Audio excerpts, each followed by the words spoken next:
Complete shutdown সহ সব ধরনের কর্মসূচি প্রত্যাহার করে নিয়েছে এনবিআর সংস্কার ঐক্য পরিষদ।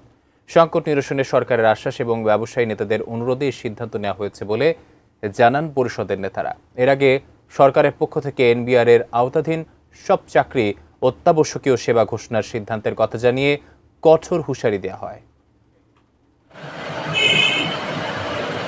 এনবিআর কর্মকর্তা কর্মচারীদের ডাকা কমপ্লিট শাটডাউন কর্মসূচির দ্বিতীয় দিন রোববারও অচল ছিল দেশের সব কর অফিস, বন্দর ও কাস্টম হাউস। এনবিআর চেয়ারম্যানের পদত্যাগের দাবিতে চলা আন্দোলনে আন্তর্জাতিক যাত্রী সেবা ছাড়া দেশের সমুদ্র এবং স্থলবন্দরেও আমদানি রপ্তানি কার্যক্রম বন্ধ ছিল। স্থবির হয়ে পড়ে রাজস্ব সংগ্রহ।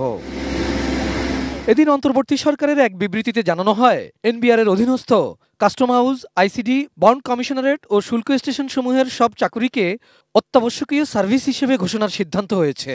এনবিআর কর্মীদের আন্দোলনকে পরিকল্পিত ও দুরভিসন্ধিমূলক আখ্যায়িত করে কর্মকর্তা কর্মচারীদের কাজে যোগ দেওয়ার নির্দেশনা দেওয়া হয়।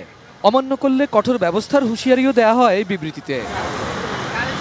সরকারের এই বিবৃতির পরও আগারগাঁও এনবিআর ভবনে এক সংবাদ সম্মেলনে আন্দোলন কর্মসূচি চালিয়ে যাওয়ার ঘোষণা দেয় এনবিআর সংস্কার ঐক্য পরিষদ। সচিবালয়ে আসলে আমাদের একটা গ্রুপ গিয়েছে। এরই মধ্যে সন্ধ্যায় এনবিআর এর সংকট নিরসনে বিদ্যুৎ, জ্বালানি ও খনিজ সম্পদ উপদেষ্টা ফাজুল কবির খানকে সভাপতি করে 5 উপদেষ্টার সমন্বয়ে কমিটি গঠন করে সরকার।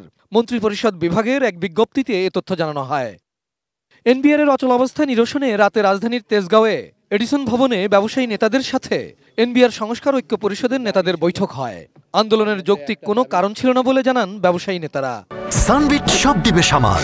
সানবিট ম্যাজিক প্রেস ডিশওয়াশিং এর মাথা ঘোরানো সলিউশন। আর এনবিআর সংস্কার ঐক্য পরিষদের নেতারা কমপ্লিট শাটডাউন সহ সব আন্দোলন প্রত্যাহারের ঘোষণা দেন। এই শাটডাউনটা এটা আসলে কোনো হওয়ার কোনো কারণ, যৌক্তিক কোনো কারণ ছিল না, বাট কিছু ভুল বোঝাবুঝির জন্য হয়তো এরকম একটা বিপর্যয় আমাদের সবাইকে দেখতে হয়েছে।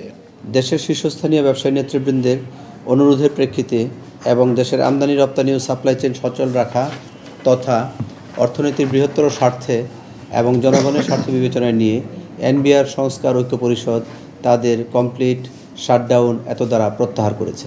এর মধ্য দিয়ে 2 মাস ধরে জাতীয় রাজস্ব বোর্ড এনবিআর এ কয়েকদিন ধরে চলা অচল অবস্থা কাটল। Abul Kalam Azad, ATN news, Dhaka.